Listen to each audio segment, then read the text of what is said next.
రాష్ట్రంలో హిట్లర్ పాలన కొనసాగుతుందని మాజీ మంత్రి దాడిశెట్టి రాజా చంద్రబాబుపై మండిపడ్డారు. కాకినాడ జిల్లా తుని నియోజకవర్గం మాజీ రోడ్లు భవనాల శాఖ మంత్రి రాజా ప్రస్తుత పరిపాలనా విధానంపై నిప్పులు చెరిగారు. హిట్లర్ పాలన కనబడుతుంది కానీ ప్రజలను సంక్షేమపరంగా ఆర్థికంగా అవకాశం లేకుండా పరిపాలనా విధానం సాగుతుందని, రాష్ట్రంలో విద్య, వైద్యం, వ్యవసాయం అన్ని రంగాల వారిని సంక్షోభంలోకి నెట్టిందని, రాష్ట్ర పరిస్థితి ఆర్థికంగా దెబ్బతీయడానికి అవకాశం కల్పిస్తుంది అన్నారు. ప్రజలు పంటలు పండించుకోవడానికి ఎరువులు కూడా సరిపడనంతగా ఇవ్వలేని పరిస్థితి ఏర్పడిందని అన్నారు. నమస్కారం అండి. ఈరోజు మన ముఖ్యమంత్రి చంద్రబాబు నాయుడు గారి ధోరణి చూస్తుంటే, గత 4-5 రోజుల్లోనే ఆయన మాటలు చూస్తుంటే ఏ విధంగా మాట్లాడుతున్నారంటే, ఆయన ప్రజా సమస్యలపై గొంతు ఎత్తేవారి గొంతు నొక్కే విధంగా మాట్లాడడం జరుగుతుంది. ఆయన మాటలు చూస్తుంటే ప్రజల సమస్యలపై మాట్లాడే వారిని దుర్భాషలాడుతూ, ఆయన ముఖ్యమంత్రి స్థాయిలో ఉండి మనకి నోట్లో పలకలేని మాటలు బొక్క అని ఈ టైపు వ్యాఖ్యానాలు చేస్తూ ప్రజా సమస్యలపై గొంతెత్తే వారిని దూషిస్తూ, లేదు సోషల్ మీడియా మీద ప్రత్యేకమైన చట్టాలు చేస్తాం, మేమందరూ ఒక మంత్రుల సబ్ కమిటీ ఏర్పాటు చేసి ఈ రాష్ట్రంలో ఉన్న ప్రతిపక్షాల గొంతు నొక్కుతాం, ఈ రాష్ట్రంలో ఉన్న రైతుల గొంతు నొక్కుతాం, ఈ రాష్ట్రంలో ఉన్న వికలాంగుల గొంతు నొక్కుతాం, ఈ రాష్ట్రంలో ఉన్న విద్యార్థుల గొంతు నొక్కుతాం అన్న ధోరణి చంద్రబాబు నాయుడు గారి మాటల్లో కనపడుతుంది. ఆయన మాట్లాడుతూ ఏం మాట్లాడుతున్నారంటే, వికలాంగుల్ని దొంగలతో పోలుస్తున్నారు. యూరియా కోసం మాట్లాడే రైతుల్ని కూడా వాళ్ళకి ఒక పార్టీ అంటగట్టి, లేదంటే యూరియా కోసం లైన్లో ఉన్న రైతుల్ని కూడా వారి మంత్రులతో వీళ్ళు ఏదో బఫే భోజనాల కోసం చేస్తున్నారని చెప్పేసి ఏదో వాళ్ళని వెటకారం చేయడం, రకరకాల విధానాలు ఆయన పాటిస్తున్న తీరు మనం చూస్తున్నాం. ఈరోజు రాష్ట్రంలో రైతులందరూ యూరియా దొరక్క అల్లాడిపోతున్న పరిస్థితి మరి ఈరోజు మన రాష్ట్రంలో చూస్తున్నాం. దాన్ని డైవర్ట్ చేయడం కోసం చంద్రబాబు నాయుడు గారి మాటలు, దాన్ని ప్రశ్నించే రైతుల్ని, లేకపోతే పక్కదారి పడుతున్న యూరియా లారీలు పట్టుకున్న రైతుల్ని వాళ్ళకు పార్టీ అంటగట్టడం. యూరియా పక్కదారి పడుతుంటే రైతులు పట్టుకుంటే, అంటే విజిలెన్స్ కానీ గవర్నమెంట్ కానీ చేయవలసిన పని డ్యూటీ రైతులు చేస్తుంటే వారికి పార్టీ అంటగట్టడం. అయ్యా చంద్రబాబు నాయుడు గారు, రైతుల్లో తెలుగుదేశం వారు ఉంటారు, బీజేపీ వారు ఉంటారు, జనసేన వారు ఉంటారు, వైఎస్ఆర్సీపీ వారు ఉంటారు, అందరూ ఉంటారు రైతుల్లోని. కానీ వారికి ఒక పార్టీ, లేదంటే వారిని ఒక అసాంఘిక శక్తుల్లాగా మాట్లాడడం సమంజసం కాదని చెప్పేసి నేను మాట్లాడుతున్నాను. ఎందుకంటే మీరు మాట్లాడుతున్నారు మిమ్మల్ని ప్రశ్నించే వాళ్ళ గురించి ఏదో ఫేక్ న్యూస్లని, ఆఖరికి గౌరవ ప్రతిపక్ష నాయకుడు పెట్టిన పోస్ట్ కూడా ఫేక్ అని చెప్పేసి మీరు మాట్లాడడం చూస్తుంటే నాకు చాలా మనసు కలిసివేసే విధంగా ఉంది. ఎందుకంటే మీకన్నా ఫేక్ న్యూస్ ఫ్యాక్టరీలు నడిపే వాళ్ళు ఎవ్వరూ ఉండరు ఈ రాష్ట్రంలో. పూర్వం హైదరాబాద్ లో ఎన్టీఆర్ భవన్ ని రకరకాల రాజకీయ కార్యకలాపాలకు ఉమ్మడి రాష్ట్రంలో ఉపయోగించేవారు. కానీ ఈ రోజు ఎన్టీఆర్ భవన్ లో మీరు నడిపేది ఫేక్ న్యూస్ ఫ్యాక్టరీయా చంద్రబాబు నాయుడు గారు? ఈ రాష్ట్రంలో ప్రజలు ఎవరికి తెలియదు అనుకుంటున్నారా? మీరు ఫేక్ యూట్యూబ్ ఛానల్స్ కానీ, ఫేక్ న్యూస్లు కానీ, ఫేక్ ఎల్లో మీడియా ఛానల్స్ కానీ మీ గురించి పనిచేసేవి. ప్రజల పక్షాన గొంతెత్తే వారి మీద మీకు ఎందుకు అంత ఇబ్బంది? ఎందుకు అంత నియంతృత్వ ధోరణి? మీ నియంతృత్వ ధోరణి చూస్తుంటే సామాన్యులు భయపడే పరిస్థితిలో ఉన్నారు.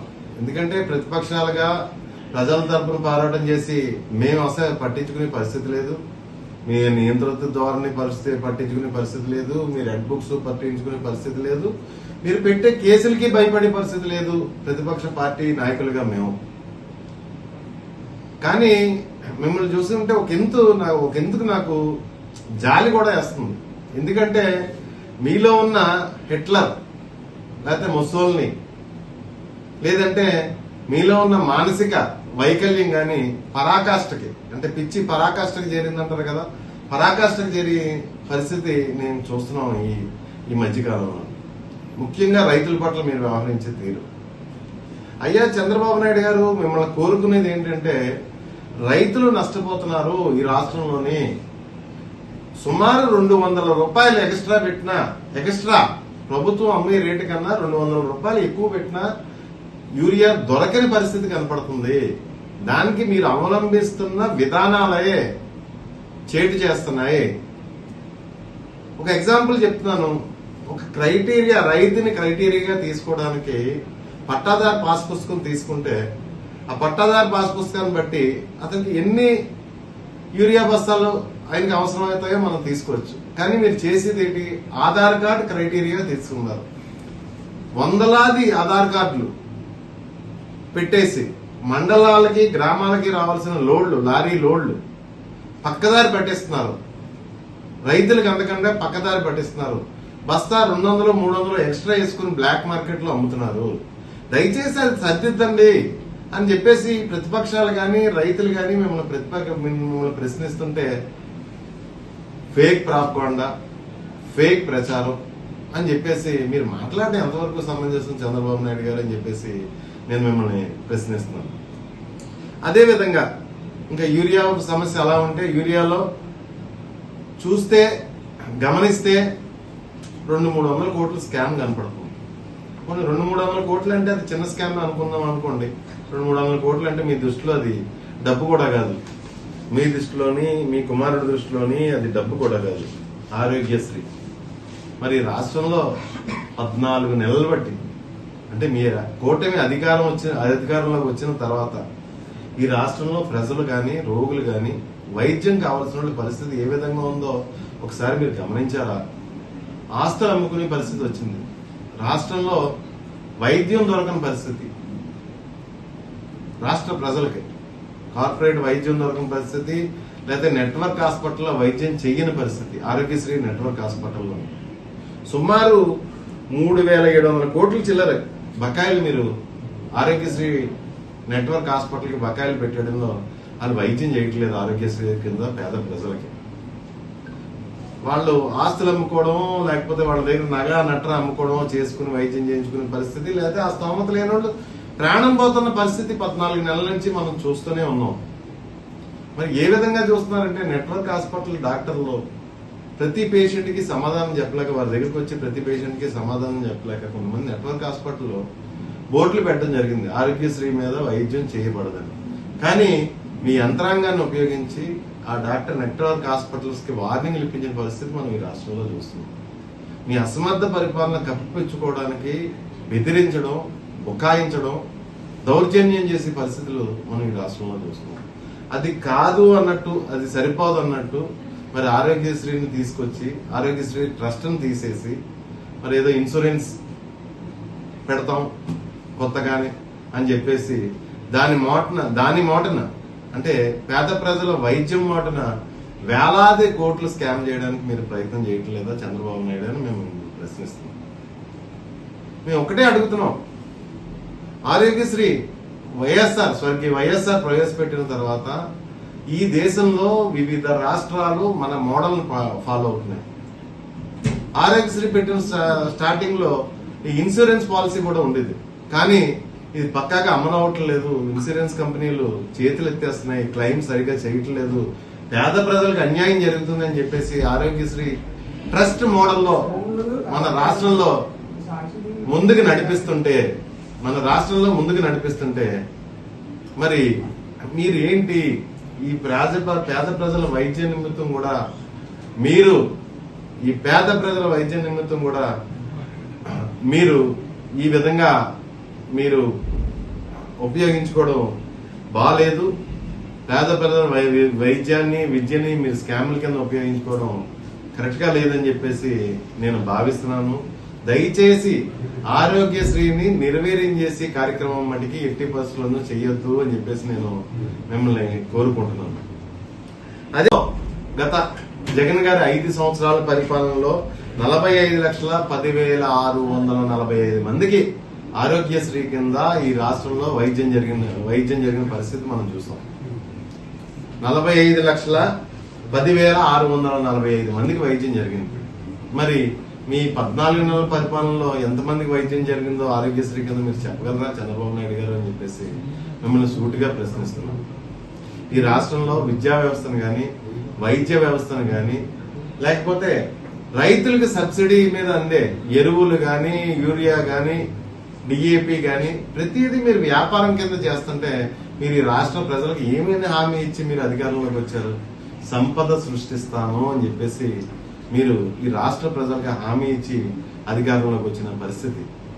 కానీ ఆల్రెడీ ఈ రాష్ట్రంలో ఉన్న సంపద, పేద ప్రజల సంపద 17 మెడికల్ కాలేజీలు చరిత్రలో కని విని ఎరిగిన రీతిలో జగన్మోహన్ రెడ్డి గారు 17 మెడికల్ కాలేజీలు కడితే కన్స్ట్రక్ట్ చేసి అందులో 5 మెడికల్ కాలేజీలు స్టార్ట్ చేస్తే మీరు అవి ప్రైవేట్ కి పీపీపీ మోడ్ లో ప్రైవేట్ కి మీ మనుషులకి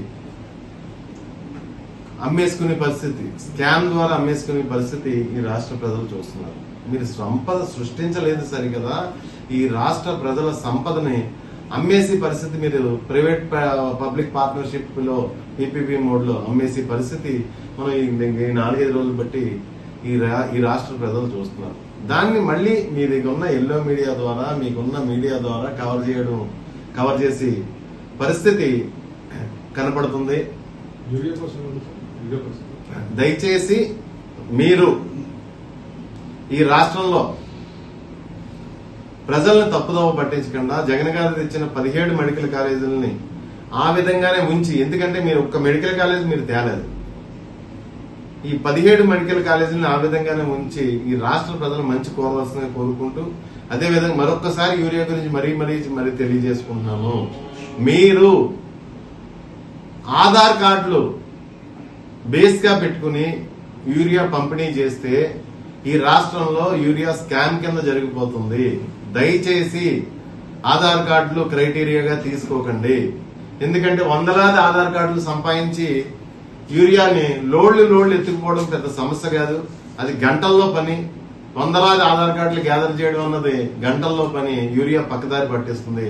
దయచేసి రైతులు పాస్ పుస్తకాలు క్రైటీరియాగా తీసుకుని ప్రతి రైతుకి ఎంత అవసరం పడుతుంది, ఎన్ని ఎకరాలు రైతు సాగు చేస్తున్నాడో ఎంత అవసరం పడుతుంది అని చూసుకుని రైతులు పాస్ పుస్తకాలు క్రైటీరియాగా తీసుకుని యూరియా పంచవలసిందిగా కోరుతున్నాము. ఎందుకంటే ఈ రాష్ట్ర రైతులు తీవ్ర ఇబ్బందుల్లో ఉన్నారు. కనీసం 200 నుంచి 300 ఎక్స్ట్రా పెడితే గానీ యూరియా దొరకని పరిస్థితి ఈ రాష్ట్ర రైతాంగానికి ఏర్పడింది. దయచేసి ఈ రాష్ట్రంలో రైతులను ఆదుకోండి, ఆరోగ్యశ్రీ ద్వారా రోగులను ఆదుకోండి, రాష్ట్ర ప్రజలను ఆదుకోండి. అదేవిధంగా హాస్పిటల్లో పీపీపీ మోడ్ లో తీసుకెళ్లకుండా హాస్పిటల్తో దయచేసి జగన్ గారు సమకూర్చిన 17 హాస్పిటల్, ఈ రాష్ట్రానికి 17 హాస్పిటల్ సమకూర్చిన ఆస్తి మెడికల్ కాలేజీలకు సంబంధించి మీరు ప్రజల్ని ఏ పరిస్థితుల్లోని మోసం చేయకుండా దయచేసి వారి ఆస్తి వారికి ఉంచండి. ఎంతగాని మీ తాబేదారులకి, మీ మనుషులకి కట్టబెట్టకండి. జగన్ గారు ఈ రాష్ట్ర ప్రజలకి సంపాదించి పెట్టిన ఆస్తులు మీ తాబేదారులకి కట్టబెట్టకండి. ఎందుకంటే ఎంత బరి తగ్గించేశారంటే ఈ రోజు మెడికల్ కాలేజీలు ప్రైవేట్ పరం చేసేస్తున్నారు. రేపు జగన్ గారు కట్టిన పోర్టులు ఆల్రెడీ మీరు మార్కెటింగ్ చేసుకుంటున్నారు. మీ హయాంలో ఇన్నిసార్లు ముఖ్యమంత్రిగా చేసిన ఒక పోర్టు కానీ ఒక మెడికల్ కాలేజ్ కానీ మీరు తేని పరిస్థితి. ఆల్రెడీ మెడికల్ కాలేజ్ బేరం పెట్టేశారని మీరే చెప్తున్నారు. ఫ్యూచర్ లో పోర్టులు కూడా అదే పని చేస్తారేమో అని భయంగా ఉంది మాకు. ఏదన్నా మేము ప్రశ్నిస్తుంటే మా గొంతు నొక్కేసి పరిస్థితి, ఫేక్ ప్రచారాలు, ఫేక్ మాటలు అని చెప్పేసి మాట్లాడే పరిస్థితి మీ నోటు వెంట వింటున్నాం.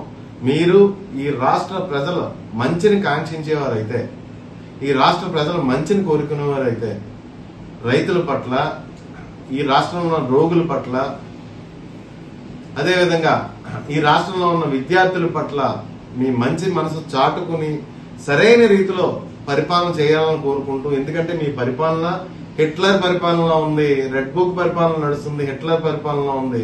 సరైన రీతిలో మీరు పరిపాలన చేయాలని కోరుకుంటూ సెలవు తీసుకుంటాం. ఏవిఎం కోచింగ్ సెంటర్ కోటనందూరు మీ పిల్లల బంగారు భవిష్యత్తుకు భరోసా ఇచ్చే ఏకైక సంస్థ మన ఏవిఎం కోచింగ్ సెంటర్ కోటనందూరు. అతి త్వరలో న్యూ బ్యాచ్లు TET plus DSC, EAMCET, POLYCET, APRJC, Sainik, Navodaya. AVM coaching centre Kotananduru.